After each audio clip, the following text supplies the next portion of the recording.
Good evening, everybody. As you know, we don't start meetings late in Thermador, so this is the case tonight. So welcome to our general meeting. Welcome to for the first time to EM Lyon. It's great to be here.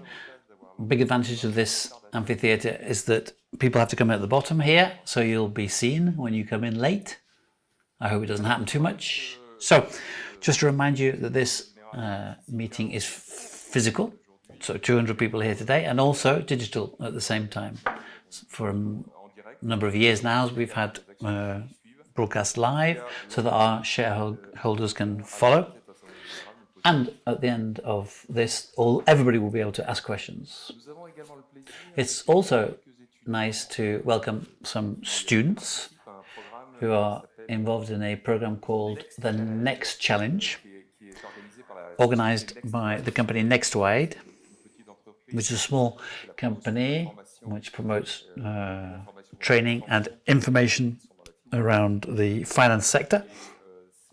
And these students are involved in a Thermador competition, so they're welcome. We welcome them here today to join us. I can see one up there. There's some others. So if you see any very young faces, under 25 years of age, it's them. So thank you for joining us, and thank you for your interest in the group. And you'll be able to ask questions at the end as well. So, in terms of the appointment of the meeting officers, I'll be chairing the meeting. Patricia, Deputy CEO and Secretary of this meeting. You've already seen her, I'm sure.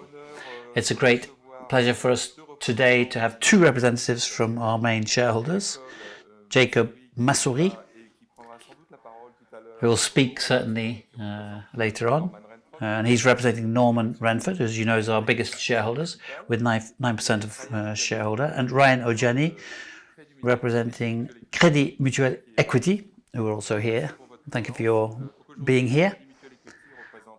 They represent 6.9% of our capital. It's the third biggest, because as we'll see later, Fidelity has gone ahead of them with the accumulation of all their funds.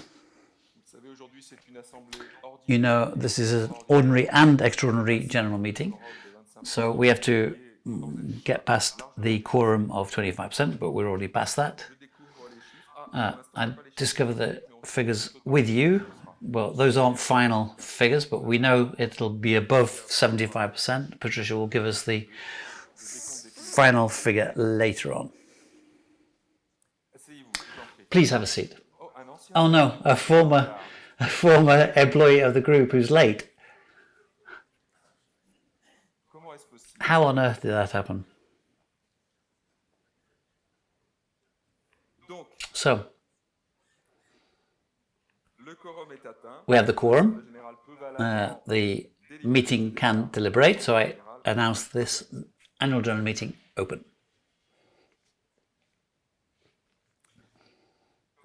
As you know, we always start these general meetings talking about staff, and I wanted to insist this year on something that we follow, which not many companies do,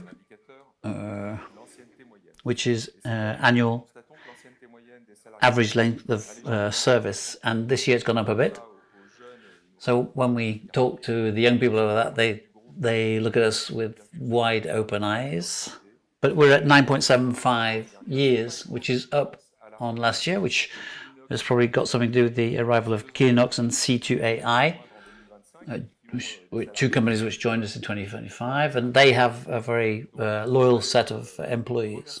So I'd like to thank all our employees, of course, for their loyalty, their expertise, and their dedication to the group. And we will continue to follow this indicator, even if we're the only people who do it, with the idea of getting above 10 years for that average, which is not easy, of course, because there's more and more of us.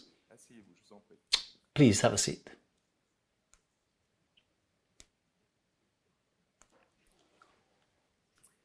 So, as you can see on this graph, the number of people has increased substantially. even if we've taken out the two companies. And so if we remove those two new companies, the difference is actually plus 2 new positions. So that reflects the stability in our turnover. And that's been the case for a couple of years. The consequence of this is the increase in salaries. We've been increasing salaries for 3 years now. To give you an idea, on average, you'll find that on page 194 of the annual report. We've had an increase of 3.2%. So stability in terms of headcount, increase in salaries. So some of our investors have identified that ratio, wage bill over turnover, which of course has increased, which is above 13%, which is unusual for us. So we're going to have to work together to try and get back to more reasonable level. In 2023, for example, we were at 11% for that ratio. So very quickly, milestones, construction then first. So you know that this is the main activity of Thermador groupe, even though industry is growing. It was another difficult year in construction, both in terms of energy renovation and new building. The good news in energy renovation is as follows.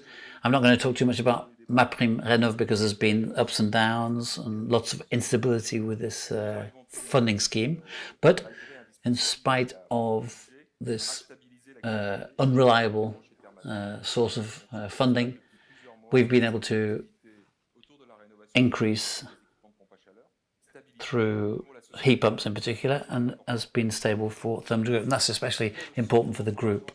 And a good indicator is Isocel's results. And they supply manufacturers of boilers and heat pumps.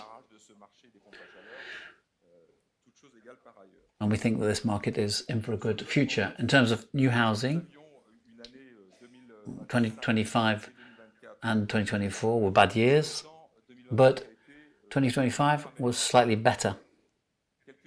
So some figures: 275,000 building starts in 2025 compared to 225,000 in 2024. These are historically low figures for France.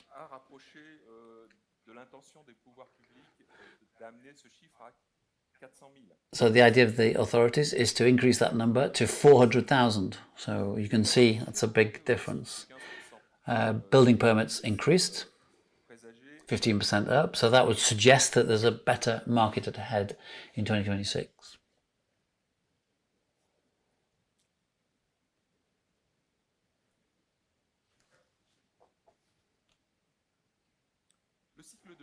The water cycle. So we've had differing fortunes in this market, with some companies negative figures and others positive figures. So we'll talk about Jetly and Auditors in the field of watering. They've continued to suffer from very wet springs. So when we've got a lot of rain, the watering market suffers.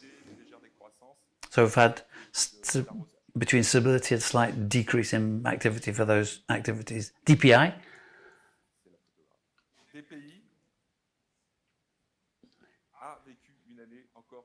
had another bad year, a difficult year. We attribute this to instability in the sales team.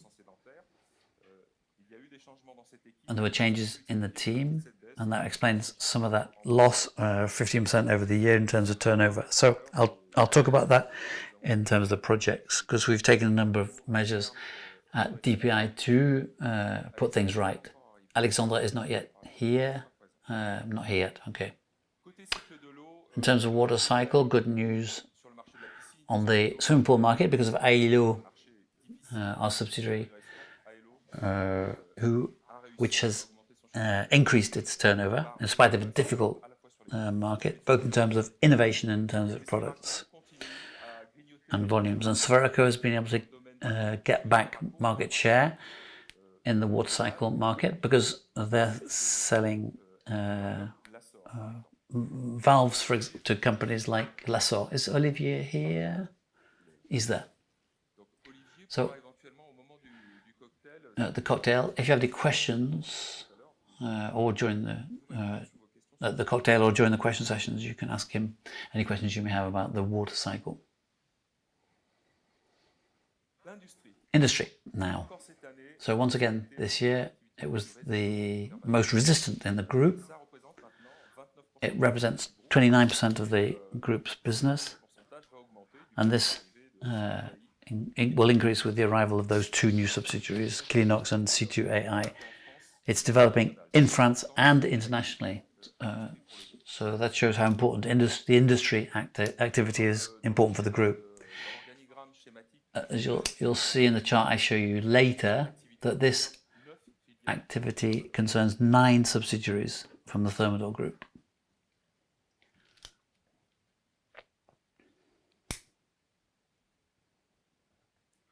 Moving on to retail. So another difficult year with customers. Please do come in. Those who welcomed all our guests here today are welcome.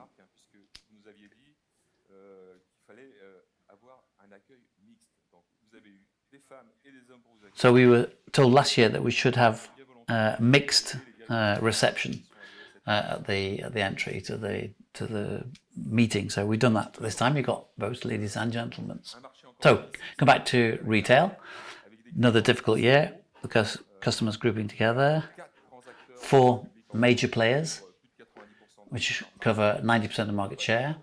Lyon with Leroy Merlin, Kingfisher with Castorama, the Mousquetaire, Mr. Bricolage, and some of them are in purchasing groups. So that reduces further the number of customers, and therefore that increases their buying power. And that's not easy to navigate for our teams. So we had price pressure for Auditors, pretty brutal changes on terms of pricing. And so we're looking now at what we can do in the future in the retail market, and we'll talk about that later. What I see in this market is that these actors are more and more interested in professional products. So in France, you'll see Profis coming to France, which is part of the Kingfisher group, and they're getting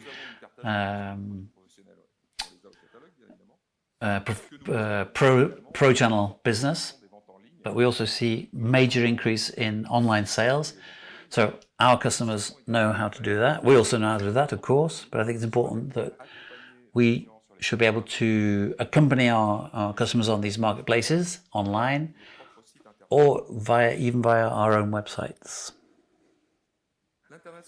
So internationally, so I'm going to hand over to Lionel, who's going to talk about this activity sector. And you can take a microphone if you like. Thank you, Guillaume. Welcome, everybody. You'll see a slide soon, which will... You see that we represent 17.2% of the turnover of the group, which is up on last year, because it was 16.3%. So that is with the arrival of Klinox on the 30th of September 25, which allowed us to increase our business internationally, because Klinox still sell in Spain and in Portugal products for the industry sector, the agro-foods, pharmacy and chemical, etc. So also good performance from Saiveco and FG Inox, who seem to have won market share in Europe over the year. So that's the positive side in terms of turnover internationally. More difficult for Sodeco on these markets, in markets of Belgium, Holland and Germany. Difficulty finding major projects because there weren't any. So they were able to consolidate some positions in a complicated industrial context. So difficulties also on the Spanish market for Auditors also, who suffered for in its bathroom taps market because of the power of white brands on those markets. So that's the state of the market, more or less, internationally for the group. As well as that 17.2%, there's over 2% achieved in the region and departments, overseas departments. That's part of the export zone. So for those subsidiaries, we also rely on external growth. So the first was Sodeco in 2017. Last year we acquired Kilinox, and we will continue to make acquisitions in two major markets, industrial valves and water cycles. So to do this, we've decided to structure our approach more, to be more proactive. And so we've launched the recruitment of a strategy and acquisitions manager in Europe. So we're in the process of recruiting somebody. We're looking for somebody who will be able to make this approach systematic and who will identify targets, approach them, approach the owners of those companies and convince them to join us. So we're starting that this year, and I think we'll be seeing the first results in 2027. Thank you. Thank you, Lionel.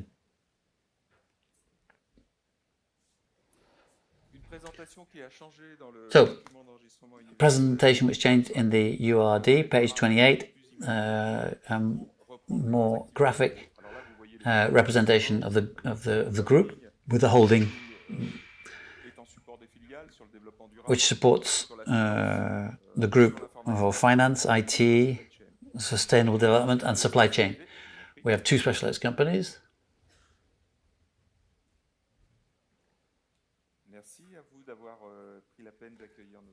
Thank you for welcoming all our guests tonight, and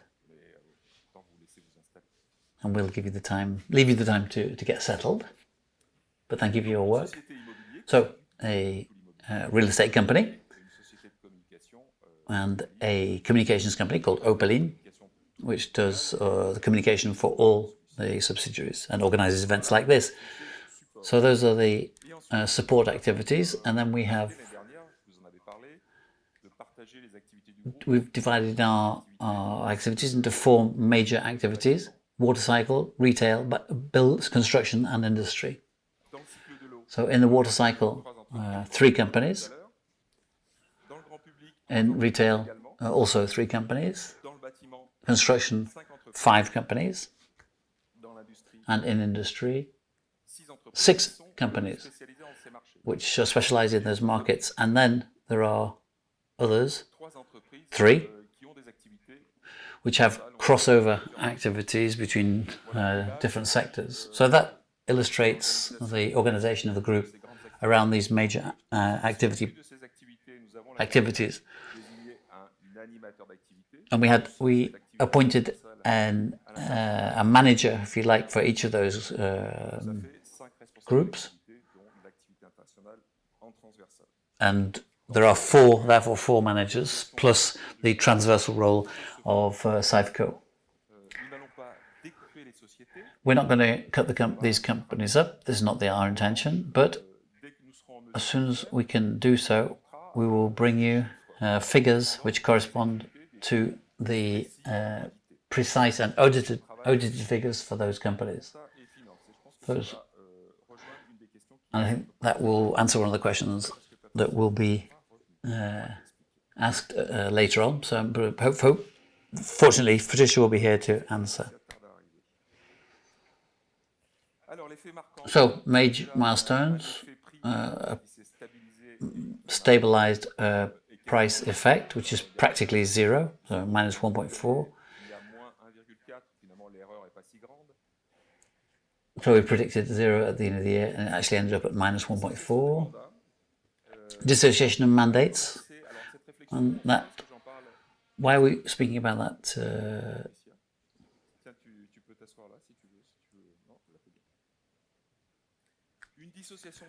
So separating the mandates, and we started thinking about that in the autumn of 2025, and we'll come back to that later. But the idea is to separate the mandates of chairman and of the CEO. The reduction in absenteeism remains a major challenge for us. We won't go into too much detail, but we're doing okay, but we're still way off our objective. In the environment area, we've been trying to modelize our carbon trajectory and in particular our transition time to reduce our impact in the future. So it's something that we've done. It's a very big job, but will allow us in time to take the right decisions.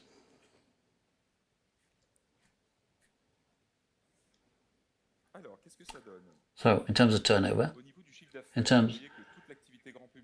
the whole retail activity like last year was down. It represents 60.2% of our activity.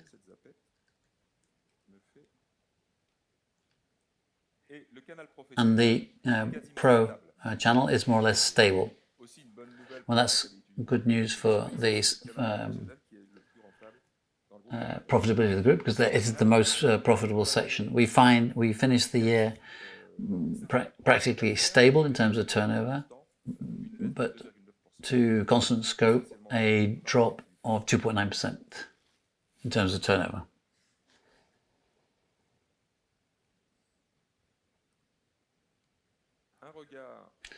We'll have a look now at our distribution channel. So that's a pretty complicated diagram. I won't be commenting on it today because it would take us too long. But I would just like to invite you to have a look at it in the URD. And we're going to be focusing on a new company in Thermador groupe, which arrived last year. And that's C2AI. It's here. It sells equipment to industry. And Gilles is going to come up and answer some questions. And first of all, we're going to have a look at a video which presents C2AI.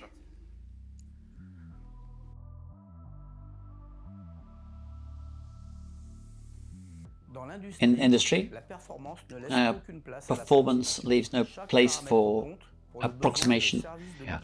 We need to serve our customers and have done for more than 35 years, making fluid regulation our expertise. C2AI is an agile PM SME of 45 people offering services and products to measure, regulate and pilot and control most fluids. Innovation and differentiation are at the heart of our challenge. Every day our teams manufacture, develop and distribute standard and stock projects as well as custom solutions to meet the most demanding challenges in industry. Our mission is to ensure reliability, traceability, safety and performance. Our activities are structured around three complementary areas. We design products and instrumentation solutions to each sector of activity, whether for agro-foods, pharmaceuticals, air conditioning or energy. Our products are designed to meet the specific constraints of each industrial environment. Since 2018, we've developed our temperature probe manufacturing operations in Lyon. In 2025, we were proud to present our new site designed to support the growth in our businesses. Beyond standard models, C2AI designs and manufactures custom temperature probes which are perfectly adapted to technical strengths of each application environment, temperature range, mechanical integration or operating conditions. Thanks to our manufacturing expertise and the flexibility of our workshop, we support our customers in defining and implementing specific solutions from needs analysis through to production in order to guarantee reliability, precision and durability. fluid control. This is the very engine of our business in distributing standard valves. By understanding the needs and challenges of our industrial refrigeration clients, we developed our own range of valves. Here we calibrate, certify and trace every instrument with absolute rigor in areas such as cold chain or other controlled environments. But our service doesn't stop there. Our teams also operate directly on site in our clients' facilities for calibration and commissioning. This close field presence allows us to understand real industry challenges and continuously adapt our solutions. Our two sites, located at the very heart of the industrial hubs of Auvergne-Rhône-Alpes and Nouvelle-Aquitaine, are complementary and strategic. They bring together our production and assembly workshops, as well as our warehouses, with over 2 million euros of stock, ensuring availability and responsiveness. Innovation is the heart of our approach for our products, solutions and services. In 2025, C2AI joins the Thermador group. This evolution is based on shared values and a common industrial vision. It represents a new momentum to strengthen our solidity and ambition. Here, our proximity and agility enables us to develop tailored solutions that are both efficient and scalable in order to effectively meet our customers' needs.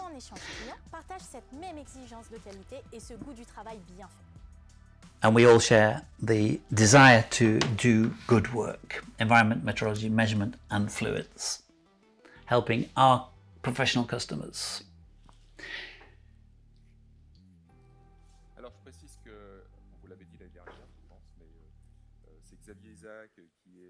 So Xavier Isaac, who's in charge of C2AI, who's been working hard to integrate the company into the Thermador group. Gilles, founder of C2AI, what synergies are you seeing already with the group? So first of all, I'd like to thank Opaline for that video, which was done in record time. It was really interesting for you, so thank you for the work that you did for us. Synergies, okay, there are lots in place, so mainly in terms of industry, because that's our main sector. A lot with sectorial, because we already worked on major projects which will be going to our catalogue and has already had an impact in our markets. And we've seen growth in those activities, but we also work with the introduction of our new catalogue with sectorial, Labo, FG Inox, Thermador, Jetly. So we're working with a lot of the subsidiaries, not just in industry. And so, as you've seen, this is a major challenge for us, and we've already worked with Labo, and with Connectix, with Thermocom. So there have been lots of synergies, and there's lots more to do, because we've got a service activity in the company as well. We're on a working group on connected fluids, and we're involved in those meetings. So it's important to say that C2AI, Aura and Sectorial had a number of points in common, which have allowed us to optimize purchasing, and for storage too, yes, for stock. And what's more appropriate for Sectorial's markets are stocked with them, and those which are better for us are stocked with us. So how have you been integrated in Thermador land? I like this name, Thermador land. Nice image. Yes, so historically C2AI has had to move, and so we built a site in Dordogne. So it's very important for us in the manufacturing sector. So Telly is renovating this building for us, so thank you to them too. And in August we should be able to move into a new building with great energy performance, more car parking, more space, etc. So that's great. Most of the employees are looking forward to moving to Saint-Quentin. So it's a building that's just opposite Sectorial, so it's perfect. Yeah, it's a nice coincidence. Yeah, it's a real good opportunity for us. So thank you, Gilles, for coming, and thanks for all of the C2AI personnel. And I've seen your enthusiasm and the enthusiasm of your employees, and we look forward to you being involved in all our events. And it's great for us in the future because we'll be very much closer to you geographically. So you can ask your questions to Gilles during the drinks afterwards. So as you'll see, Gilles can give you a lot of detail. He likes to give detail. So the challenges. I always insist on 2 pages in the URD, which is page 10-11, where we outline the big challenges for us over the next 5 years. So human resources is a priority challenge. First is disability and our desire to better accompany people in that situation in Thermador groupe. Over the last 2 or 3 years, we've done lots of training with the management teams, but also with the staff, so that we can better welcome disabled people into our companies. So we've got more than 30 people in that situation in the group. And so next year we're hoping to create a new indicator so as to be able to follow that, to monitor it. Absenteeism is another point that comes back. It's now at 5.29%, but there's still a way to go because for the 23 of our 21 subsidiaries, 13 have absenteeism under 4%. So I think we should be able to achieve that for the whole of the group, and we're working on it to improve, to get that figure down. And I remind you that when absenteeism goes up, productivity goes down, and of course it's those who are present who have to do the work of those who are absent. So sustainable development, insisting on innovation and initiatives of the subsidiaries. Of course, we do lots of simulation, reporting, and so forth. But of course, work has to be done in order to reduce our sustainable to develop our sustainability. So, in terms of repairs and supply of spare parts, we've done a lot of work in the past. So, we'll continue to provide these services and attempt to increase those services that we provide to our customers in those areas. We tested something which hasn't had any impact on turnover at the moment, which is second-hand sales, and we will be looking more closely at that in the future. Putting second-hand products onto the market which are functional. So thank you to those of you who are involved in that. We also want to automate extra financial reporting. It's a lot of work for our employees, lots of data, of course, which we have to be able to bring up to the holding in record time. We have to process all of that into a URD document very quickly. So we've decided we've chosen a supplier to automatize that, which not only makes it more automatic, but makes it more reliable. So amongst our medium-term challenges, we're looking at the internal price of carbon. So why are we looking at that? It's because we think that might allow us to determine our investments in terms of the carbon impact of our product, the footprint of our projects. So business, we remain convinced that we need to be more active with our customers, both in B2B2C, talking to the final consumer, but also in the professional channel, B2B, because we want to be prescribers of our brands and services.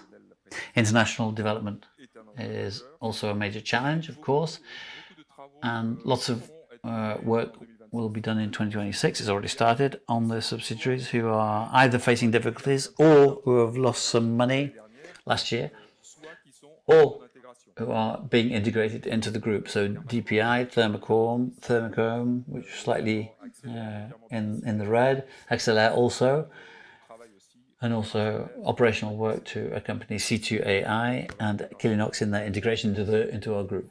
And finally, work on e-commerce for this business section. We've made a lot of progress in this area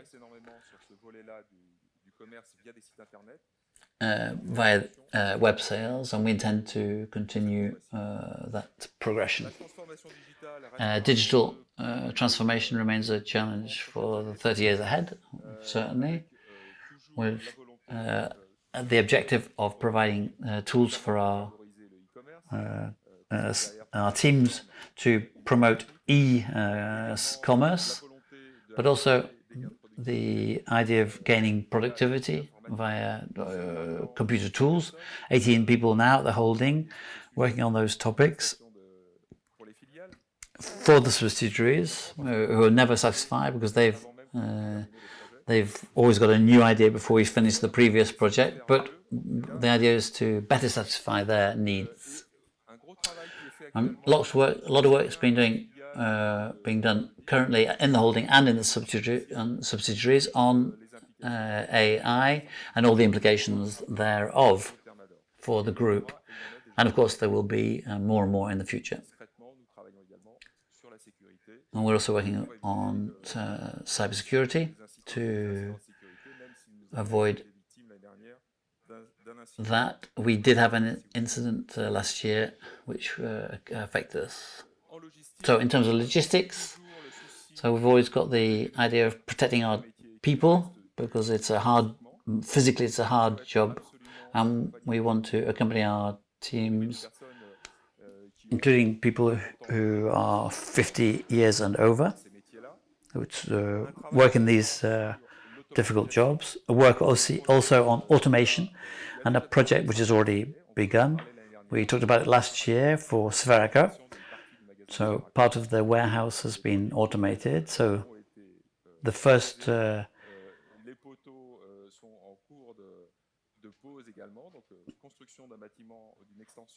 so we are working on the extension of their building to include an automated warehouse, and this is going to be a big project over the next 2 years, and we hope that will bring better operational efficiency to Sferaco in France and internationally, because of course Sferaco is the #1 supplier of Sifco, who sells their products in Europe and a little bit in Africa and a little bit in the Middle East too.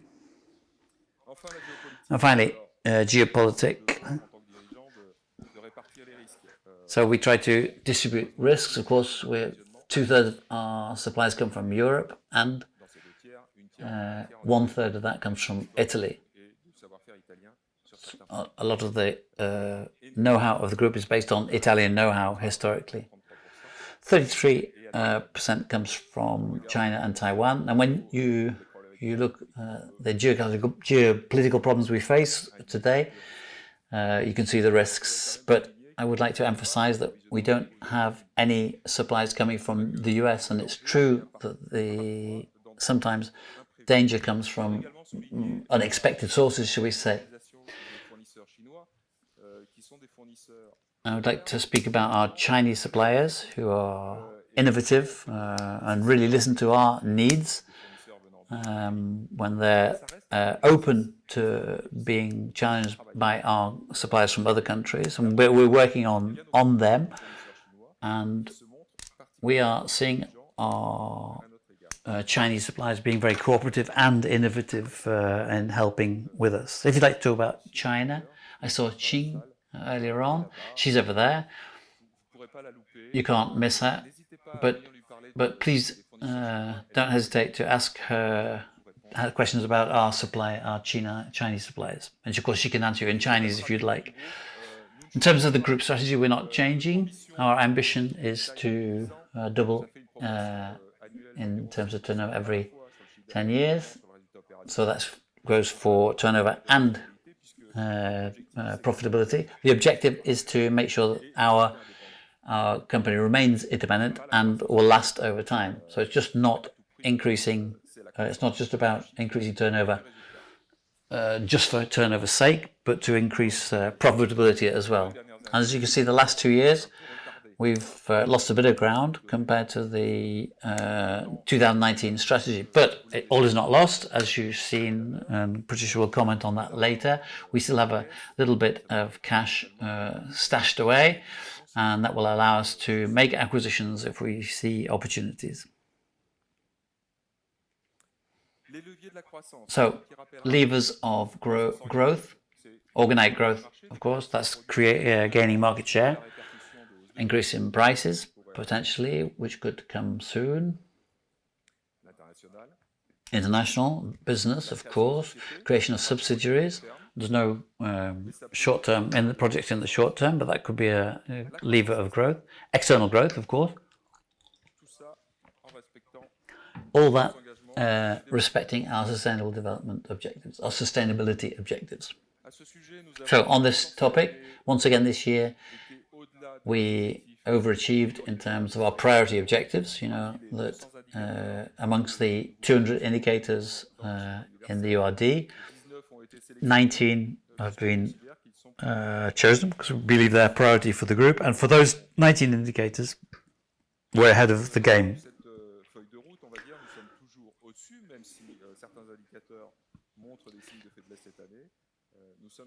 Even though some indicators have shown some weakness in the past year, we are still above the 100% mark. And we know that the regulations are going to change. We're going to have to adapt. But that's a good thing because the rules before didn't really reflect the realities of the group. 686,000 euros is what we spent in time on sustainability, which is down from last year, because of course there was less work to do on the CSRD, which of course in the first year demanded more investment. Absenteeism level is down compared to last year from 5.8 to 5.3%. So still 33% of women on the executive committee and the extended committee, 32% on the extended committee. So each time we make acquisitions, of course, the companies are more often than not managed by men. So it remains a challenge in the future. So this modelization of our transition plan is called ACT Step by Step. You can have a look at that on the web, and it's validated by the French Environment Agency, ADEME. And finally, a drop in 7.7% in our emissions, not to do with any miraculous operations, but mostly fall in turnover on our plastics piping businesses. So we're going to look a bit more closely at governance. So, as you know, today I have 3 mandates: board member, chairman, and CEO. These mandates end tonight, so it was the opportunity for us, for the board members in the autumn, to decide whether we're going to propose keeping those mandates of chairman and CEO under the same.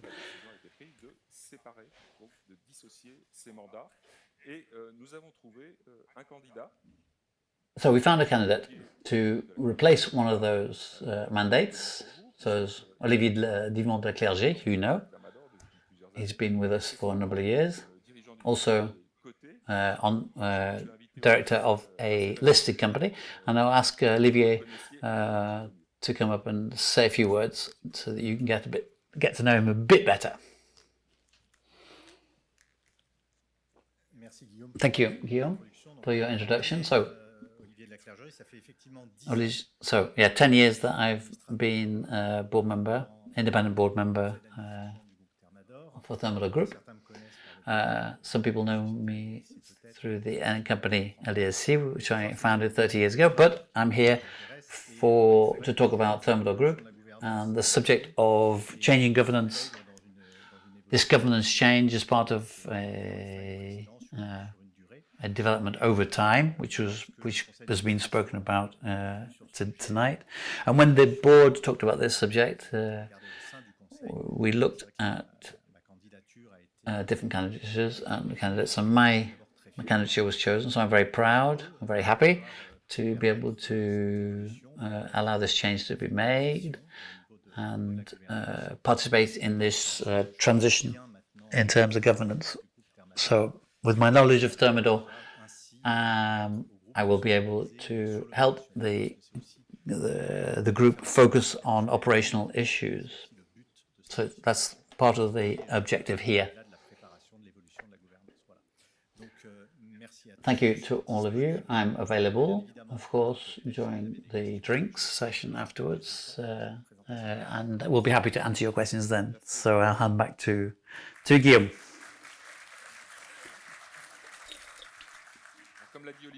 As Olivier said, there are a few advantages to this separation of mandates. That means the operational people to work more on operational issues. That's the main advantage. And also the accumulation of mandates can, in certain cases, lead to a certain abuse of power. When you are responsible for monitoring and managing, there can be problems. I don't think I've particularly done that, but if we have to look to the future, the company will continue to grow, and we have to prepare for the management of a bigger company. Another advantage is the proxy advisors, who are 100% American, and they systematically vote against the resolutions when we talk about renewing managers, directors who have the two mandates. So we've had them voting negatively over the recent years. These Anglo-Saxon voters want this change, and so we've brought that change. There's a bit more complexity, of course, an additional cost, about 80,000. That costs about 80,000 euros a year, which should be acceptable for the group. So thank you, Olivier, for being candidate. I'd like to say that we're going to vote for his candidature, and of the 11, he had 10 votes in favour and 1 abstention, so a clear majority. We also looked a bit further ahead, thinking that Olivier will start this non-executive mandate for a period of 4 years, and I will do as much as I can to look after the major subjects of the group as CEO. And during that time, we will look for the person who will take over the management of the group, externally or externally, but also the future chairman or chairwoman of the board for 2032. So after this period, Olivier will have lost his independence. Logically, he will have to leave the board. I will certainly, if I'm still alive, candidate to take the place of non-executive chairman to accompany the general management, which will be in place for 2 years. In 2032, I will leave the Thermador group in terms of my operational functions and monitoring functions, but of course I would remain a shareholder. So, if you have any questions, please feel free later on. Patricia. She's going to tell us about the participation rate, and before going on to talk about our figures. So, we were looking to...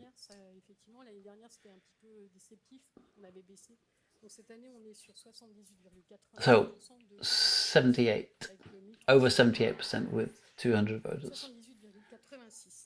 78.96%. So that's the quorum, and it's not something I did alone. This year I was accompanied by a full team of Arlette and Mathis from Opaline. And we tried to encourage people as much as we could to vote. So, talking about, we're going to remain on the subject of figures, but more about the performance of the Thermador group. So, one last shareholder arriving. So, the performance we can describe as robust this year, stability in terms of turnover and stability in terms of profit. We consider that given the economic, geopolitical and market conditions, we are fairly satisfied with these results. So turnover stable and a good level of profit. Two subsidiaries, Kinex and C2AI, who brought turnover as well, and some profit as well. Together we can be happy about the achievements of everybody in the group, with its difficulties, with its successes in their respective markets. But that's of course all part of being part of this group that works together. And we can say that everybody has worked very hard, and we thank them all for their work. Great solidarity within the group, which we must maintain.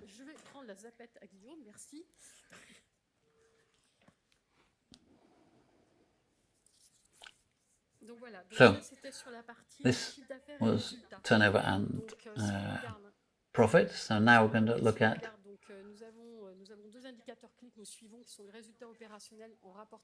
operating profit compared to capital employed. That's 11.8%. Return on capital employed, 16.4%. That's the operational and financial management of our finances. So, getting back to the idea of profit, what allowed us to have this level of profit? It's commercial margins which were maintained. That's a real challenge for our teams in terms of purchasing and sales. Changes amongst our customers meant that it was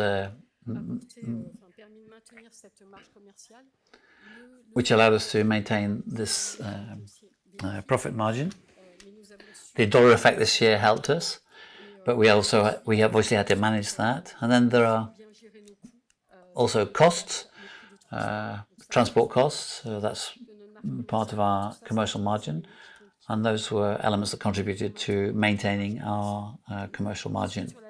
Then, in terms of cost structures and costs, 75% of fixed costs, approximately. We have teams, big teams, which are competent, of course, and therefore we have know-how, and that costs. And those are fixed costs, which are obviously high in our warehouses. Resources for logistics and so forth are all also fixed costs, which remain a high proportion of our costs. Also, I'd like to talk about personnel costs in relation to turnover, which is high, of course, and which increased compared to last year. We chose to maintain our staffing levels and work on the remuneration of our teams, because we need their skills and their know-how. So those are major challenges for you, and we decided to work on our talents and maintaining them. Okay, moving on to financial structure. We have a strong financial structure, as our results have shown. We've got stock, which is obviously a big part of our success, and so we obviously need large amounts of stock. In terms of numbers of days, we've gone down from 213 days, 203 days of stock. So that's thanks to the purchasing team and logistics organization, which has to be tip-top to allow us to to achieve those results. And stocks, we've maintained them at those levels in order to ensure quality of services. We have working capital requirement, which is a proportion of turnover. We're of course in the distribution business, so it requires those levels of WCR, and also so with stock that we've been able to keep at a high level and manage our working capital requirement, we've been able to generate a lot of cash this year, 97 million euros this year. We've never ever reached that level before, so it's a really good job by our teams, both operationally and in the financial teams. In terms of debt, of course, bank debt is primarily to finance our operations. That's in line with our external growth strategy. So this was the choice. So the question was, why don't we use our equity to purchase the new companies, Equinox and C2AI? It was a choice that we made strategically, and we decided to go with bank loans to finance those. And we'll see in the future whether we use cash in the future for acquisitions. So, after allocation of results and equity, that leaves us at a high level, and that allows us to stay dependent and work on the challenges that we have ahead of us. In terms of investments, so Guillaume talked about digitalization, AI, optimization of logistics, and so forth. So we can continue to invest. Our real estate investments are made from our own funds, and the cash we've generated allows us to carry out works, like, for example, acquisition of buildings, the one that's for C2AI. We also projects in Alsace in particular. And we have to think about the value of the real estate of the company. It's 14 million euros, so that's on the balance sheet, and that's financially it's part of the solidity of the group. And Telly will continue to look after all of those activities and to ensure that the buildings continue to be in good condition and that works are done as they are required. In 2026, we're announcing 12.3 million euros investment. That's a maximum amount, and the projects. So we've got the logistics in Sferaco automation that will be over 26-27, and then there's a second project which is the construction of the new building for District Labo in Alsace.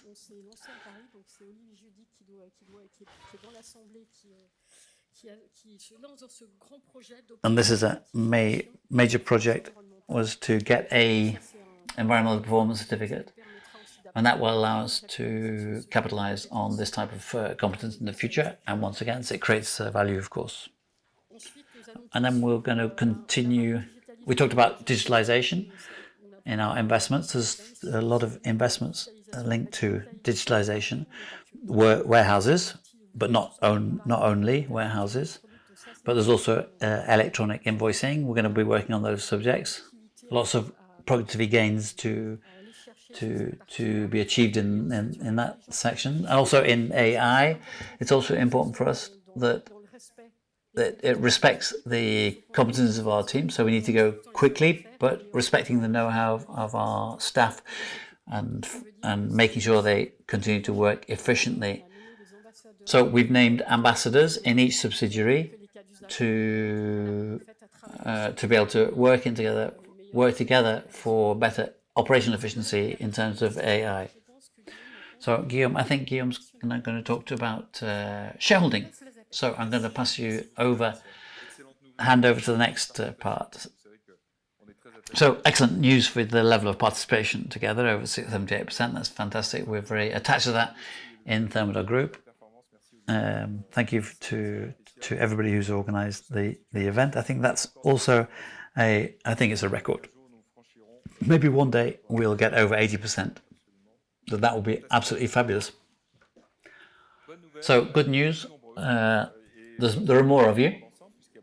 There's a lot of young people who are interested in our shares directly, cryptocurrency, OKTFs, some of them, and then others have purchased shares directly, and that's a fairly new phenomenon in France, and we hope that we'll be a part of that, even though we're not maybe super well known or super tech, but there's hope for us. You see that the balance of this graph is perfect, almost perfect, in terms of the balance between institutional investors and private investors, and 10% held by employees and directors of the group. What I'd like to point out here is the increase in the proportion of capital held by our employees, 6.9%. We hoping to take that up to 8.5% by 2030. It seems like a real challenge, even though the FCPE mutual fund, it seems to work quite well and is massively contributed by invested in by the employees. So the biggest shareholder is Norman Rentrop, so a private investor, and then you've got the founders and the family of the founders, who are very present, and then of course employees. Thank you to the founders who are with us today. I think Geneviève is here. Patricia, is that right? Ah, yes, I can see you. Thank you for being here with us. Marc de Ceres too. Thank you for being with us, Marc. It's always a pleasure to have you.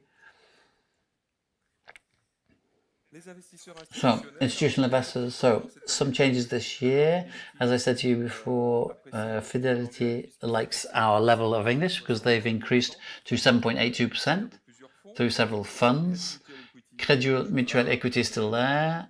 Lazare still present at a similar level to last year. And then Amundi, which is an institutional, a well-known French institutional investor, went above the 2% mark.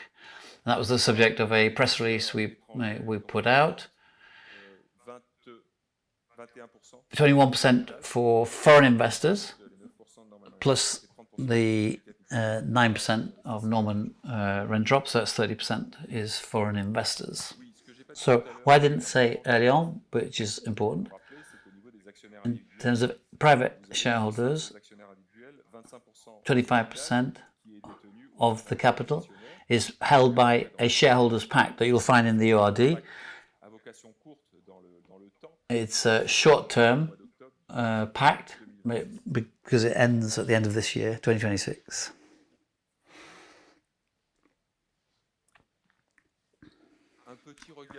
Quick look at the share price. So you can see over recent years have been pretty chaotic in terms of the share price, as of course the markets have been. We've never decreased the dividend, so we continue to do that, and we are now this year proposing a slight increase on last year to maintain that promise. From my point of view, what's more interesting is to look at the return on the dividend reinvested over a long period. Over short term doesn't mean very much, but over the long term, we compare that with the CAC 40. So we're still slightly above the performance of the CAC 40, in spite of the recent fall because of the war in the Middle East. A few words about outlooks for 2026, even though it's very difficult to be able to predict what's going to happen. New housing, we've got some good news from the public authorities because they are intending to do more. I'm sure we won't be able to build 400,000 units in France, at least the intention is there. But if we see an increase in interest rates, that will of course slow the market down, and it's not impossible. of course.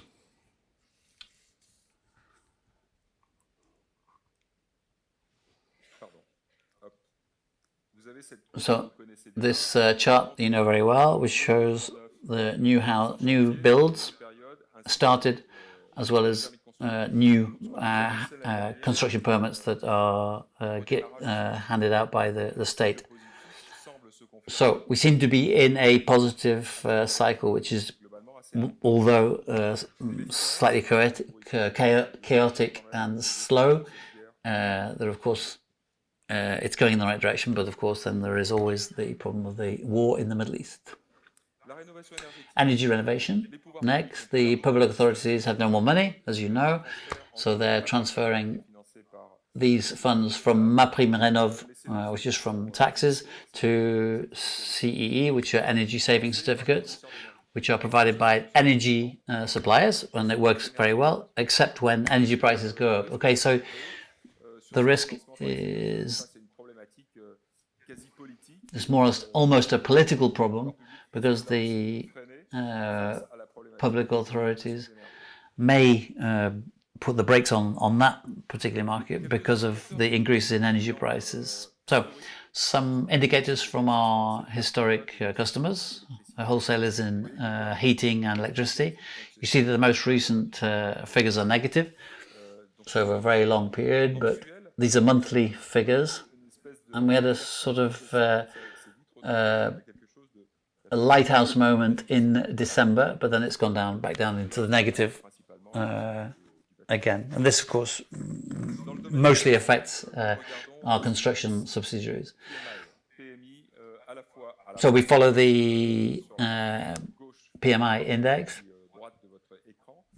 On the right-hand side shows the manufacturing industry indicator for Europe, and on the left for France.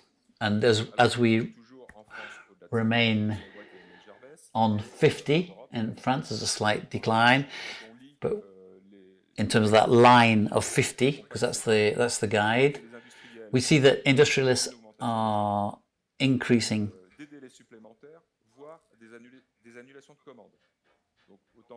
the payment periods.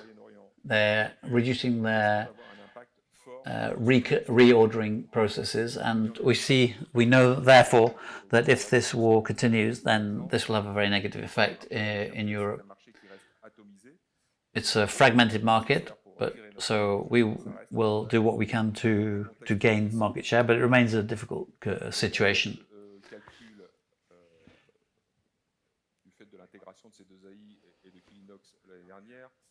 With the integration of our new subsidiaries, they will be bringing us 50 million turnover in 2026 approximately. That's Quilinox and C2AI. So retail still in the red. These are monthly figures again. No revolution. French people continue to save, and the current chaotic situation in the world will not change that. So our subsidiaries are innovating, of course, being able to differentiate from distributor brands, and also be able to supply different retail channels in an attempt to rebalance their books and the power relationship with those suppliers we talked about earlier. Now, moving on to the water cycles, our water stocks are full, and if we have some nice weather from now on, of course that will help Sferaco and Odrea for their watering activities.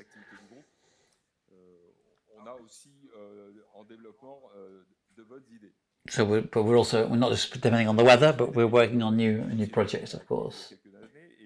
Okay, a word about DPI, which is having difficulties in terms of minus 30 million euros of turnover, linked partly to the the departure of Grégory Orpi, who's not with us today because he's working on the operational problems of DPI. He will leave the company at the end of 2027. So, of course, we've put together a succession plan for the governance of DPI. And so we've looked for and found within the group the future manager of that, and that's Alexandra Stratula, who's administrative director at Audrea, has been with the group a few years. So she's taken up the challenge. Now moving to the south, and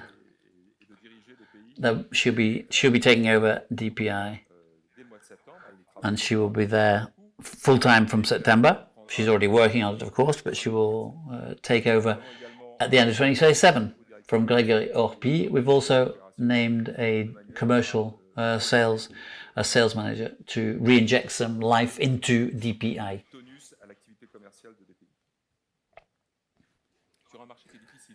It's a difficult market, has to be said. There are direct consequences from the Middle East war. I learned that most of polyethylene comes from the Middle East, so we're facing major increases in price, 15, 20, 30% in some cases, and I don't think that's going to stop there if the war continues.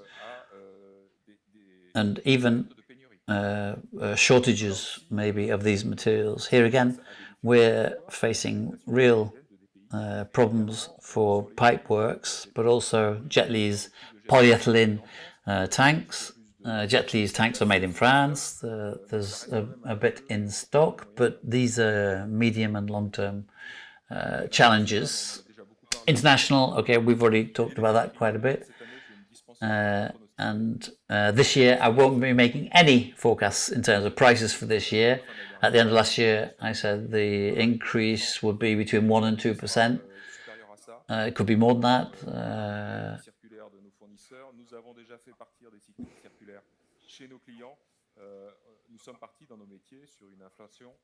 We're imagining substantial inflation. Okay, I won't be guessing any numbers with you today. And we'll be making calculations, and I'll communicate that on that in the future. It's always interesting to look back. We thought we would be going into positive cycles at the end of last year. Slightly disappointing this last quarter, the last quarter of 2025.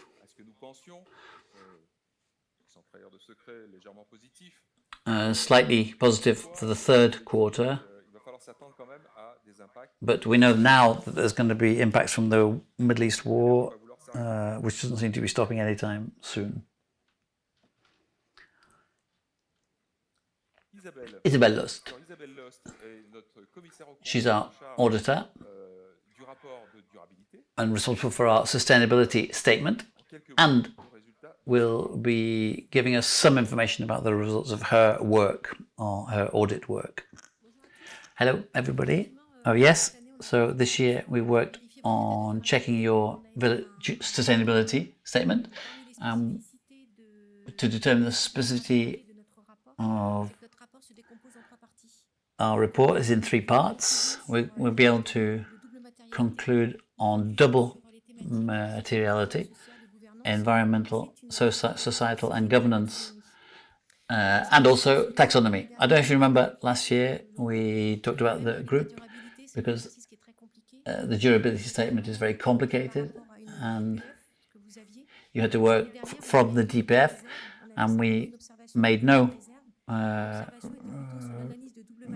reserves, and there was just an observation about double materiality, because if you worked right through the value chain, we were expecting a slightly more precise conclusion. So those were the conclusions last year.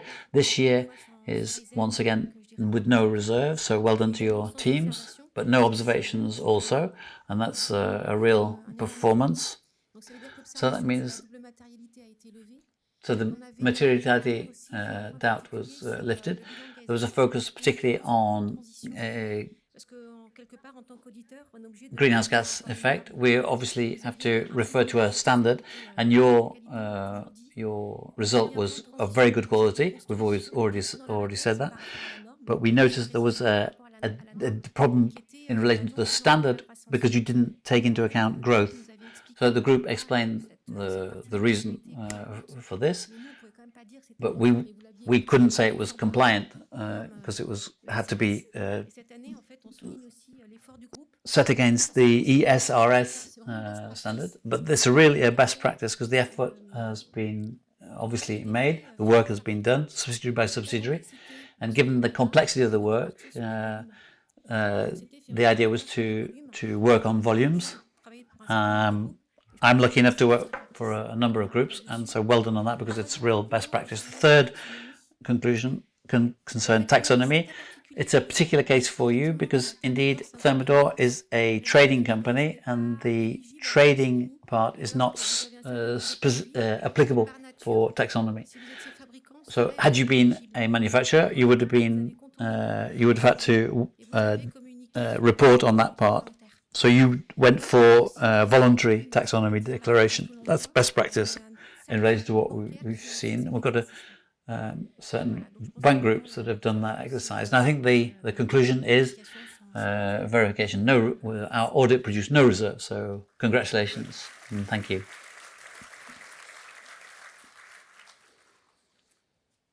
Thank you for your work. So we're going to now move on to finance, and we're going to work we're going to invite up here Jean-Marie Lejoux and Serge Guillot from Deloitte and Royer. So good evening all. We're going to present our conclusions on the audit work, financial in our case, from the accounts and consolidated accounts from Thermador groups, and we will report our findings on the regulated conventions. We would like first to say that our work was carried out throughout the financial year under good conditions according to a schedule which was pre-established, and they were subject to a detailed report to the audit committee on the 24th of February 2025. And then a report to the board on the 27th of February. So we'd like to thank the management and the management team from the holding and the subsidiaries for their accompaniment and their help with our work. So if we start with the annual accounts. So the annual accounts, our report is on page 220 of the URD. It will be subject to the first resolution, which will be voted a little later. So we certify that the annual accounts, in respect of the regulations, are sincere and complete, and, reflect the work of the financial year ended, and represent the financial condition of the company, and we approve those without reserve. So we have a technical observation to make relating to the first application of the accounting rules 2206. That's included for Thermador group. No significant impact as a result of that. The key point of the audit that was worked in more detail concerns the valorization of shares. That's 179 million euros for the subsidiaries. So spent a lot of time on that aspect. And finally, we would specify that we have no observation to make on all the documents that were sent to us, in particular the management report and the report of the board for the governance of the company. So we'll move on to the consolidated accounts. Good evening all. Second report which we issued was on the consolidated accounts, which we issued on the 2nd of March 2026, and you can consult that on page 2007 to 209 of the URD. The second resolution of the OGM concerns the approval of the consolidated accounts. Therefore, we certify that these accounts are sincere and reflect the operations of the financial year ended, and all of the financial activities in the consolidation of the company. So we make no reserve and no observation. We've added a report on the substantial risks which we believe exist for 2025. Those are the elements of the audit which identify potential hotspots. As for the previous year, we mention the depreciation, the stress tests for unlimited periods in terms of goodwill, which had a value of 90 million euros. We also declare that we've respected our independence rules in terms of the European regulations and the ethical statutes of our profession. Also, in our report, we talked about the specific verifications, and we have no observations to make about the group's management reports in terms of the presentation of the reports and the electronic reporting. And we conclude that the presentation is included in that reporting is completely compliant from every significant point of view. So no observation to made, and congratulations to the financial management of the group. And the final report that we issued for 2025 is our special report for regulated conventions, 2nd of March 2026, and it appears on page 222 and 223 of the URD. You will be asked to approve the 17th resolution, which concerns these conventions. And in our report, we state that there's no convention to be authorized this year for 2025. And also, this report talks about 2 conventions which will continue, which were previously approved by your OGM. First, a lease of business as an ongoing concern, and storage premises with Jetfleet, Severeco and Thermador SOS for 3,103,000 for the rents and 3,827,000 for lease on turnover and 1,000 for the other. And then there's a retirement convention. There's a charge of 4,000 euros for that, and no amount was paid. There's the result for the last report that we completed. Thank you very much. Thank you. Thank you for the work. Thank you for your presentation, which is very concise, even though it's a little technical. The important thing for you is to see these independent auditors who guarantee that everything is done correctly, financially, in the financial and extra-financial spheres. So thank you to them. If everybody has understood what taxonomy is, I wouldn't be surprised, but don't hesitate to ask questions during the drinks. If there's anything, if you need any more details on that, we have some experts in the room. It's not an English word, by the way. Best practice, you understood that? Yeah? That's best practice, of course, in English.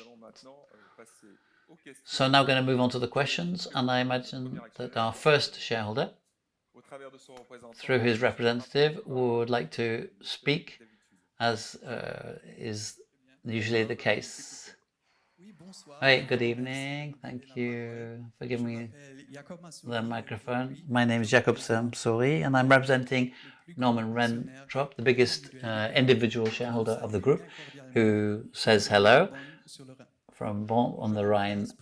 I'm replacing him. I'm representing Dalston Hans, who normally represents Norman Rentrop. He's been investing in Thermador for 17 years, first through a long-term investment firm, and then since last year, personally, directly as a shareholder. We invest in the long term in global companies that we support according to 3 criteria: quality of the company, first of all, the integrity of the management, and reasonable price for the share. Over the past 17 years, Thermador has met these 3 criteria, mostly through the exemplary work of the management and by the commitment and perseverance and determination of the team. So, first of all, I would like to congratulate all the employees of the group for their work over the year 2025. It's your culture, corporate culture, based on trust and transparency, and the excellence of the economic model that you use that gives us confidence in the group. We're happy to be part of this performance community, as we say in English. We would like to also thank the management team for the quality of their communications and for the way that the group is steered. And in this respect, we would like to thank Guillaume Robin, Patricia Mavignier in particular, and Xavier Isaac, as well as all the managers of the subsidiaries for their work over the year. In this context, we say welcome to Olivier de Clermont de Clerget as a new chairman of the board. We congratulate him and wish him all the success in his new job. We would also like to emphasize the performance of certain subsidiaries of the group who have succeeded in growing their turnover in spite of a difficult market context. So, in particular, ILO, led by Jérôme Chabaudy, Alto Metering, led by Thierry Dupont, Accélère, led by Lionel Gray, Isocel, led by Fabienne Baucher, Distri Labo, led by Anne-Sophie Butet, Pébitube, Eric Mention, Sectoriel, Xavier Isaac, Sferaco with Christophe Archière, and Safeco, led by Lionel Monroe. So those subsidiaries show the example to all of you, all the other subsidiaries. Now I would encourage you to learn from each other, to remain vigilant, to continue your efforts in terms of innovation and digitalization, and to continue to develop internationally. We would also welcome the new subsidiary C2AI, led by Monsieur Marchand and Thermador with Kilinox, and we wish them all the best in their integration into the group. 2025 was a very difficult year. Market conditions were difficult,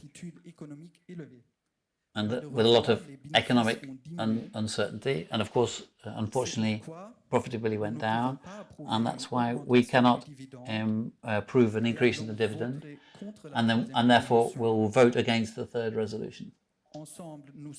Together, we hope that 2026 will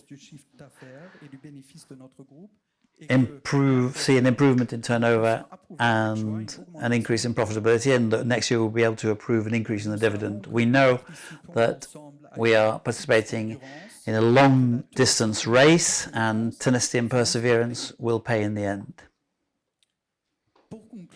To wind up, I'd like to thank the auditors for the quality of their work, which is essential to maintain shareholders' trust. So thank you all for your attention.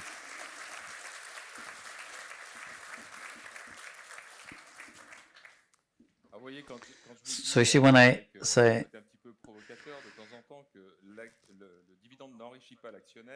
that dividend doesn't make the shareholder necessarily richer, and so that's proof. He says they don't want a dividend. They they're looking forward to a long-term return on our investment. So I appreciate your words today, given that Patricia and myself and Xavier, when we talked to Norman Eintrop, the exchange is very cordial, but very direct and very frank. And we get real questions about real issues with them. Are there any other questions for today?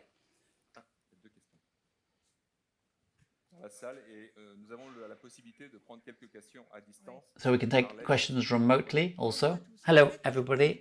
I would like to ask a question to Mr. Alain Ballanon. We see you every year at the OGM. We wasn't able to be here today, so he asked me to ask the question on his behalf. Thermador has particularly grown through a external active and controlled external growth policy. So you have more than 20 subsidiaries today, which makes the accounts difficult to read sometimes. The distribution of turnover is represented in the URD around our 5 major markets, without questioning the autonomy of the different subsidiaries, and we're very attached to that. Would it be possible to imagine continuing this more by including the operational result of operating profits of those 5 groups of companies? So yeah, I can see our auditor smiling, because that's one of the questions he asked us. Wouldn't it be possible to, they said to us, couldn't you make grouped information and present, for example, turnover for that segment and profitability for that segment? But we have to make sure that those figures match up to the subsidiaries. So Patricia's teams will have to work on this very pertinent question from the shareholder. But for the financial analysts who follow our share, they like to be able to drill down to the subsidiary, to the company itself, and to be able to analyze the work of that group. So those who've got time and the ability to analyze things in that way, I'm sure we'll be able to publish results to that level of detail in the future. Patricia, would you like to give us an idea as to how long that will take? No, we'll be cautious about that. I think when we're working on figures, it's very important to return a perfect copy.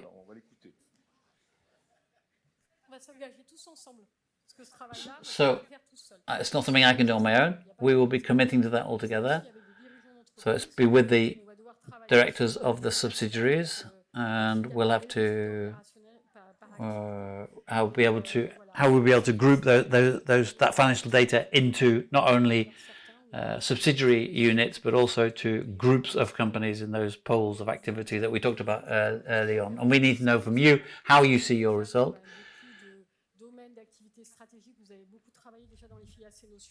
So you've worked on those issues quite a lot in the future, and we'll have to work on that in more detail in order to be able to get those kind of figures. So 2027, should we say?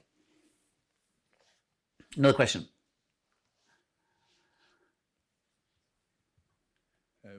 Hello, Edward Poul. I represent Oma Capital. Guillaume, Patricia, is for you. And the question is, can you give us a quick review of your exposure to oil and all the results from oil? We don't know what's going to happen tonight, of course, overnight. But my theory is that even if this problem this immediate problems will be resolved, the problem will remain with us forever. So how are you going to be impacted? That's my question. You talked about DPI and their products, but what about transport? We know that when the results were published, we know that you had agreements on transport costs, but in this changing context, is this still the case? Yeah, in terms of oil, the direct impact is on polyethylene and plastic. So, as we said last year, but I'll say it again now, plastic materials in terms of weight, it's what is the heaviest for Thermador's purchases. So, of course, price increases will have an impact, and we'll pass them on if we can. But what's the real problem will be is if we had shortages in the short, medium, and long term. And of course, I can't give you an honest answer to that. The turnover DPI, you know, that's laid out, and of course is highly exposed to those problems. DPI is the same. Savaco to a lesser extent, but I see Frank also. Jetly's stocks are substantial. French stocks of polyethylene are, should we say, substantial. But if this goes on for a year, well, of course, that's going to create a problem. That's for oil. So in terms of transport, Anaïs Negociant, that you've heard speak here, she's done work with internally to negotiate the price of containers for 1/3 of our supplies. So that protects us to some extent from price fluctuations upstream, and that's work that was done by that team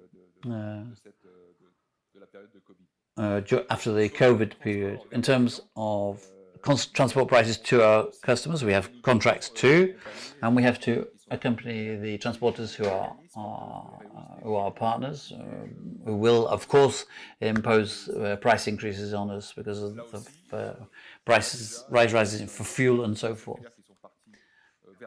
But that's all detailed in the information we sent out to our customers. Does that answer your question? I have a question for you. I think you were one of the companies that voted against resolution number 12.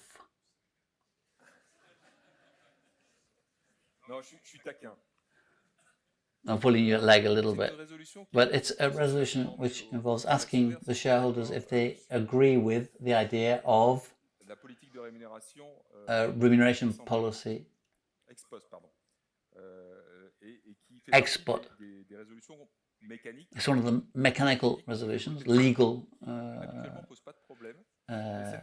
resolutions that we do every year, and some we saw people vote against that last year, so we wonder why that is. Maybe it wasn't you. So we'll wait for an answer from you.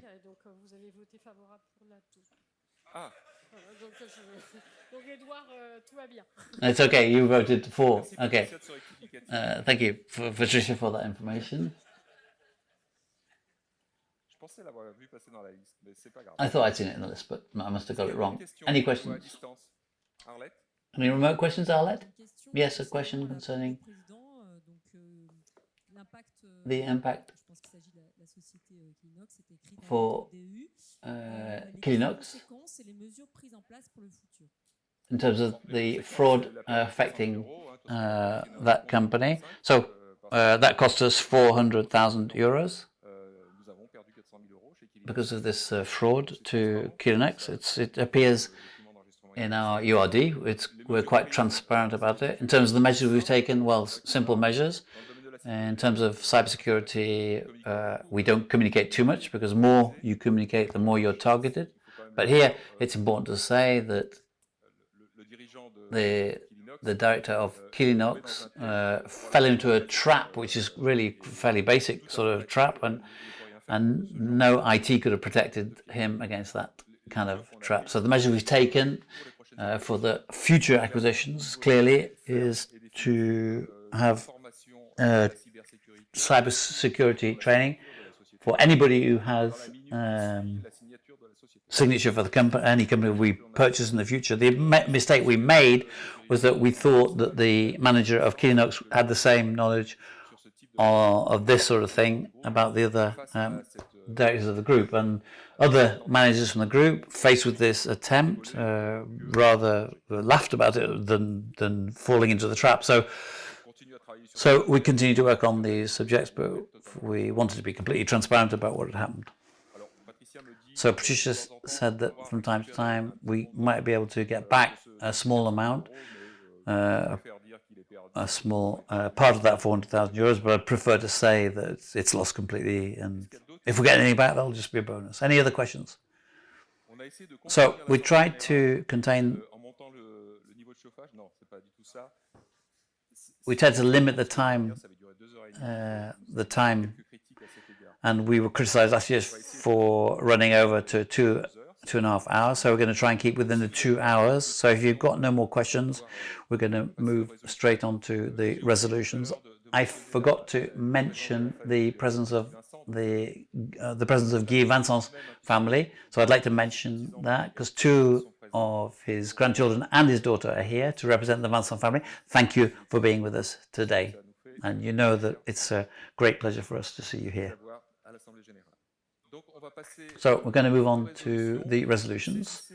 Please take hold of your box.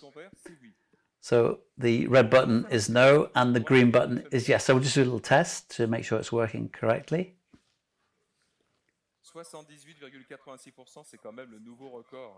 78 something percent is a new record. Well done to Patricia and the team for this exceptional result, attendance result. Ladies and gentlemen, this is just an explanation of the use of the box, the voting box that all the people have in their hands.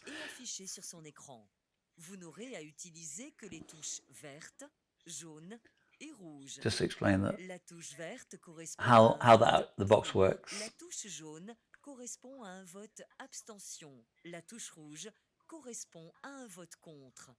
Après la lecture de chacune des résolutions, il sera immédiatement procédé à son vote et il sera déclaré « Le vote est ouvert ». So every time the chairman says the vote is open, vous recevrez sur l'écran un rectangle vous indiquant le compte à rebours des secondes dont vous and then there's a countdown on the screen to tell people how long they've got to vote, and then that's when the people vote, and it will be closed, and the vote will be closed. L'affichage des résultats s'effectuera sur l'écran de projection quelques instants après la clôture du scrutin.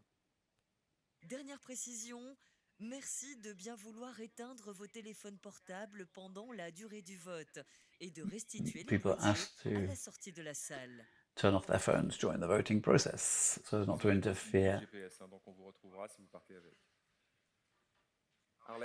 So, Arlette, any other remote questions? Yeah. No question. What's your main risk?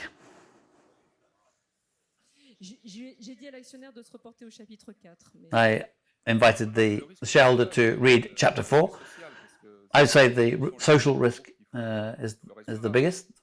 Employees of the group, if everybody leaves, there's no company. So I would say that's the biggest risk. And that's why we look after our social indicators. Because for us, it's the management teams and, of course, all the employees of the group are crucial. And if the management teams are not apt, then that's a risk, which is, of course, not the case today. So in the URD, there's a chapter number 4, where we have, in a fairly thorough way, classified all our risks. And you'll find all the major risks of Thermador groupe there. This year, we did have a check from the AMF, an inspection from the Financial Markets Authority, which investigates in a random manner listed companies. The person who checked it said to me, "Why do you still put the risk of pandemic being a risk for the company?" I said, because it could happen again, and we're able to explain how we risked the previous pandemic and how we would handle it in the future. The person insisted that we remove it, and so we had to do it. And so you'll see that pandemic risk is no longer included. Okay. Resolution number 1, approval of the annual accounts for the financial year ended December the 31st, 2025. The vote is open. The vote is closed. So, adopted 99.99%. Resolution 2, approval of the consolidated accounts for the financial year ended December 31st, 2025. The vote is open. The vote is closed. Adopted at 99.9%. Resolution 3, allocation of the profit for the financial year and fixing the dividend. The vote is open.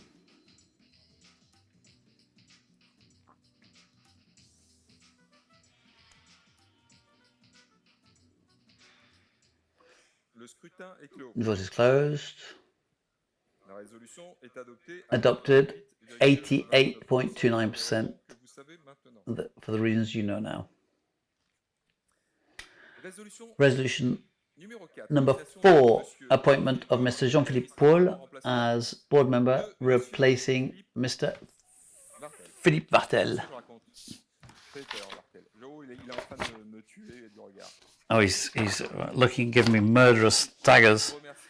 So, thank you, Peter, but also Frank, for their work on the board of directors over these 2 years. Thank you for your work, for your active participation. And I would like Jean-Philippe to have a few words with you so that you know who you're voting for or not. Jean-Philippe.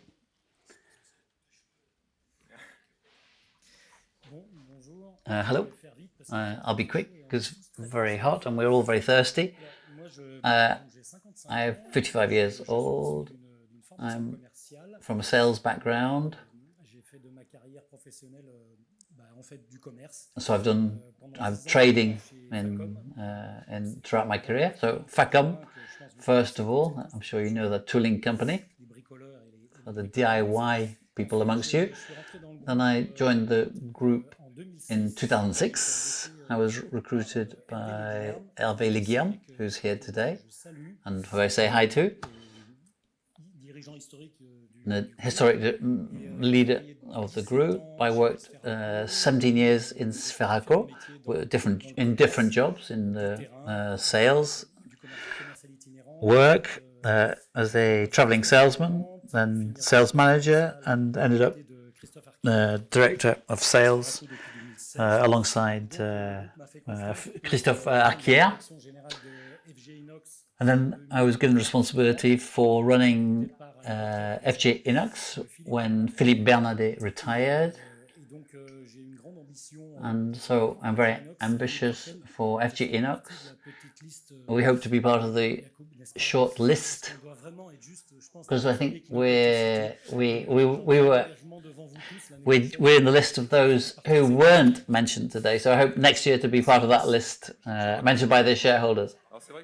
Okay, I hear your challenge. It's not an easy one, Jean-Philippe. Well done. So he's someone who's worked in construction and in industry. So he has a very broad view. Thank you very much for your presentation. So the vote is open for the appointment of Jean-Philippe Paul as board member replacing Peter Vartel. The vote is closed. Adopted 98.32%.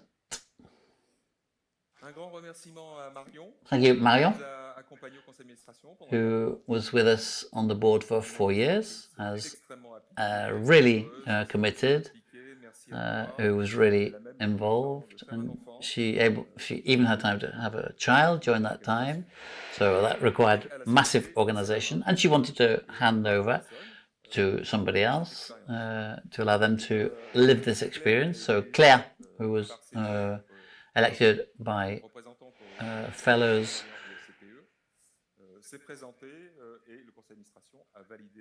and her candidature was accepted. So she's here today, and she's going to say a few words to introduce herself so you know who she is and who you're voting for. So hello, everybody. I'm going to be as quick as Jean-Philippe. So I'm 37 years old. I will be in a few years' time. I joined the group 5 years ago, part of Thermador, as a marketing manager, and then marketing officer, and then marketing manager. And so I presented my candidature to represent the employees on the board, and I was accepted. So thank you, Laurence, for accepting us in the committee and by the board afterwards. And so if you are in agreement tonight, I will succeed Marion, who's been in that position for the last 4 years. So thank you to all of you, and I understand the opportunity that Thermador group is giving to the employees of the group to be represented, and so I'm very proud to be able to commit in a different way in the group.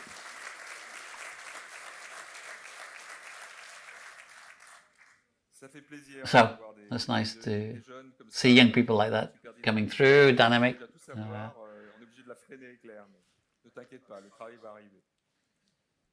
You'll have plenty of work to do, Claire, don't worry. The vote is open. So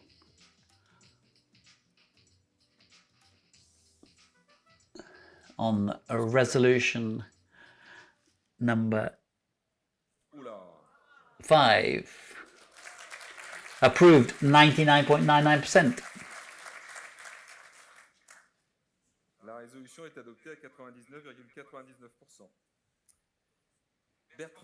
Bertrand, would you like to say something? No. You know Bertrand, of course. So he proposed to continue his work on the board of directors. That was validated. So he's now standing for a renewed mandate of 4 years. The vote is open.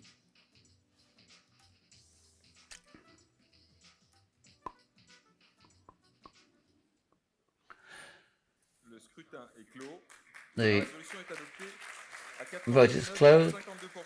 99.5% approval.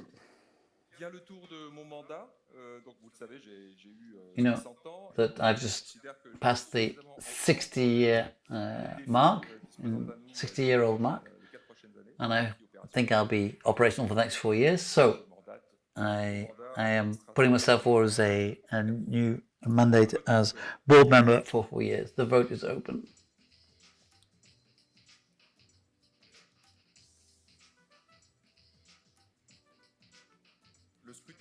The vote is closed. Resolution set adopted 99.58%.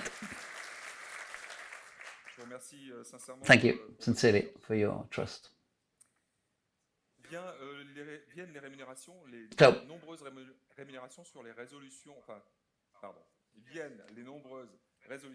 we're going to a large number of resolutions on remunerations. First, 2025, to say whether you agree with what was given.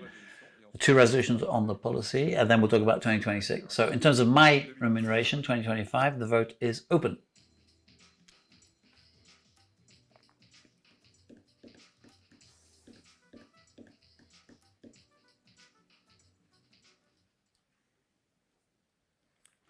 The vote is closed. And adopted 98.04%.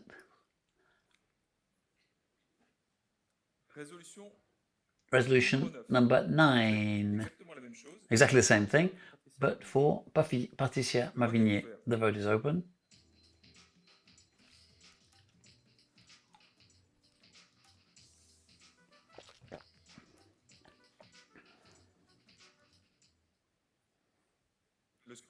The vote is closed. Adopted at 98.07%.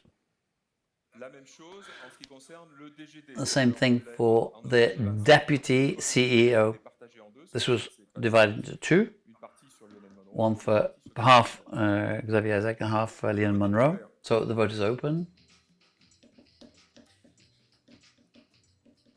That's why we speak about the role and not the people, because there were two people holding that position. The vote is closed. La résolution est adoptée à 90. Adopted 97.59%. Bien la résolution sur la politique de rémunération. The remuneration policy now. C'est une résolution, comme je vous l'ai dit tout à l'heure, la 11 et la 12 qui sont So, résolutions proposées. resolutions 11 and 12 Un côté juridique et proposed by almost all listed companies, réglementaire, 8 du Code du commerce. and it's required by the Commercial Code, Article 22-8. So the vote is open. Le scrutin est clos. The vote is La closed. résolution est adoptée à 80. Adopted 99.71%. Bien la fameuse résolution numéro 12, encore toutes mes excuses. Resolution 12. Et on a vu quelques votes négatifs arriver. We saw a few negative votes Aujourd'hui, on ignore. arrive by correspondence, and we don't know why. Donc, le So, bulletin, pardon, le vote est ouvert. the vote is open for resolution number 12.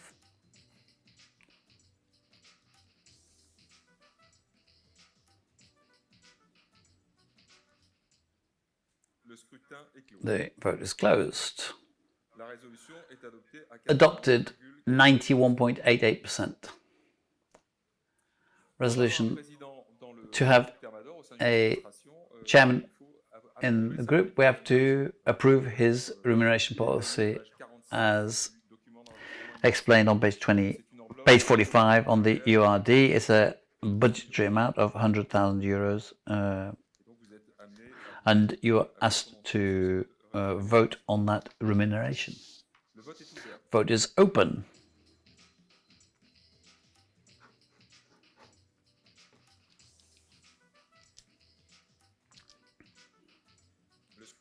The vote is closed. La résolution est adoptée à 90. Adopted 99.67%. Pour nous, c'est un message qui dit That's a message that says that you are in agreement with the separation of mandates. on fait le même exercice. Same exercise, Donc, 2026, remuneration proposed for les dirigeants de la holding. the directors of the holding. En ce qui me concerne, So for me, le vote est ouvert. the vote is open.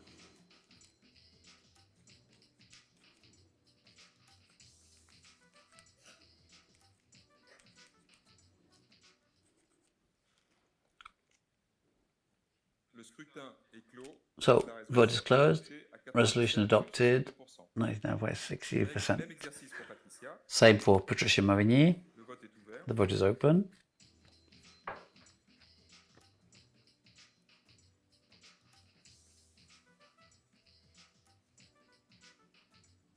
Le scrutin est clos. Vote is closed. Est adopté. Adopted 98.07%. Même exercice. Same exercise for Xavier Isaac, Présenté l'année dernière. who DGD. introduced to you last year as Deputy CEO. The vote is open.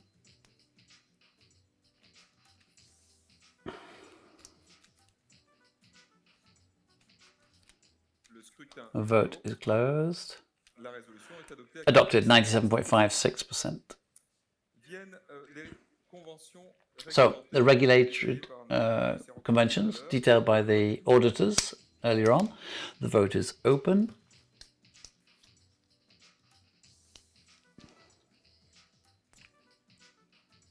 Le scrutin est clos. The vote is La closed. résolution est adoptée. Adopted 99.99%.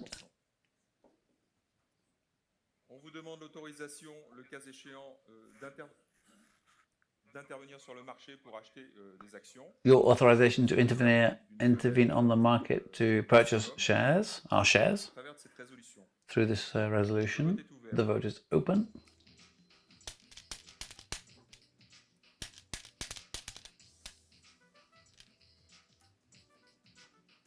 Le scrutin est clos. The vote is La closed. résolution est adoptée à 80. Adopted 99.94%.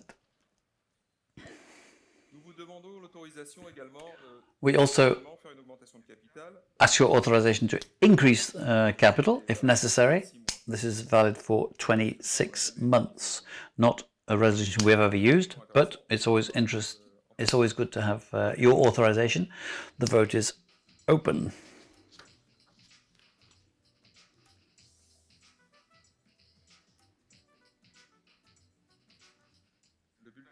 The vote is closed. Adopted 99.5%. Resolution 20. This is about adapting our Articles of Association in terms of the appointment of shareholders representing employees. Employee shareholders, of course. This is because the regulations have changed and the company is getting bigger, so we have to align with both the legal side and also the size of the company in order to be able to continue to have two representatives of employee shareholders. 10 years that we've had employees on the board, and we're very happy with it. But of course, we think that 2 out of the 11 places is a good ratio on the board.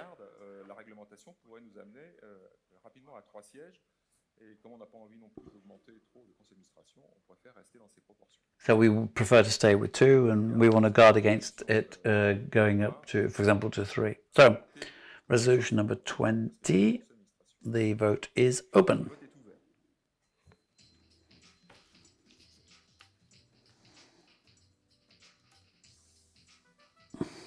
Le scrutin est clos.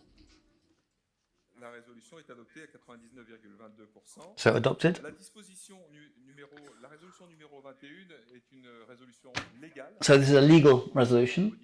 If we modify the Articles of Association, we have to introduce this resolution, which would potentially allow a third employee to join the board, which seems disproportionate in terms of the group, but we would invite you to vote against this resolution. The vote is open.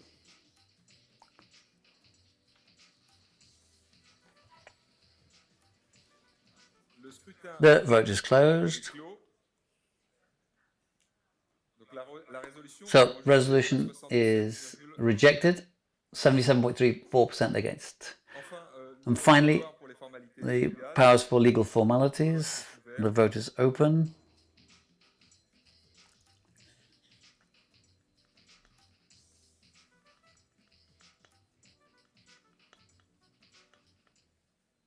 The vote is closed. Adopted 99.71%. Before moving on to a little something to drink, we're going to hand over to Claire, who's going to give us a summary of the votes of the employees, because you know that every year before the AG, we have a vote from the employees who own shares in the FCPE, so they give their point of view on the resolution. It allows us to gives us an idea of what employees are thinking. So, Claire, first of all, to talk about the FCPE campaign, which went from 26th of February to 23rd of March. It's proposed each year to the employees to promote indirect shareholding for employees. And thanks to this mechanism, which is really advantageous for all employees, you're able to get a top-up from the company, which can be up to 300% for investments of up to 700 euros. And so an employee who's invested 1,500 this year will get an abonnement will get a top-up of 2,800 euros, which is up 50 euros from last year. 88% participation in this campaign, and especially from the new subsidiaries. So this is traditionally followed by the presentation of the resolutions to the employees before the OGM, And then holders of those who invested in the FCPE are then invited to pre-vote. And unfortunately, only 54% of them voted.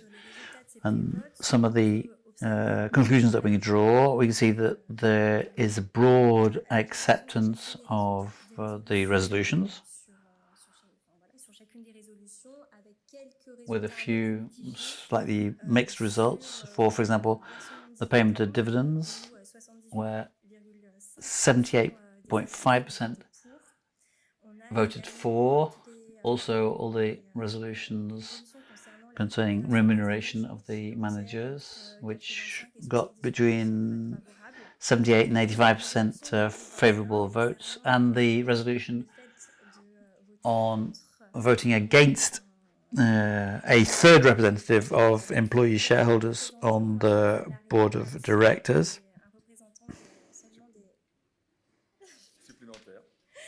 An additional employee representative, and I think that we've got some work to do, Bertrand and myself, in terms of communication, to explain these thresholds are, and also to better explain what our role is as representatives of the employees. So I think we can say that there's been a good progression in terms of investment in the FCPE and an increase in the global shareholding of employees. So that's a positive result. Thank you. Thank you, Claire, for your summary. Thank you for all of you for your patience and your attention during this vote. We'll be having a drink downstairs, so I think we'll be leaving bottom left. So I thank also the organizing team, led by Adrian and his team of young people who are really positive in terms of their attitude, and they always find solutions, and it was perfect as usual. A few technical issues, but no problems. Thank you to all of you, and see you for a drink downstairs. Thank you. Goodbye.